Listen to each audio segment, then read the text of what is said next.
Edhe pse sot nafta në Gjirokastër tregëtohet me 224 lek. Ende kjo rritje nuk është reflektuar tek çmimi i biletës së transportit interurban.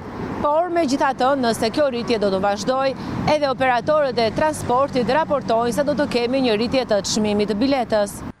Nuk të flas dot fare, kupton? Shumë shtet se bie mbi popullin, bie mbi gjithë qytetarët, bie mbi gjithë mbi njerëzit.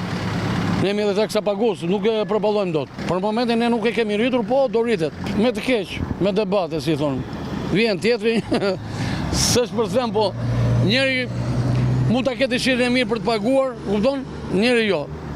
Është shumë lart nafta, nuk përballohet. Me këto tarifa që nuk përballohet fare. Jo, do ta ndërpresim fare, unë do ta ndërpres për të, nuk kam arsye. Njerëzit janë të kaputur, janë 0-0 në ekonomia. S'ke çfarë të flasësh. Shumë po abuzohet.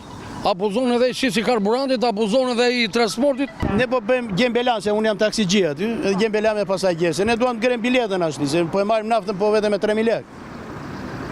Është një çike e vështirë tani, neve se kemi ngritur akoma biletën se s'na i bën njëri. Në këtë drejtim duhet marrim masa shteti për naftën. Na uli një çik taksa ata drejtja, se kemi taksa të rënda. Do të mbylli se s'vjen njeriu, s'ka lekë, shikoj. Taksi gjume 200 lekë në xhep.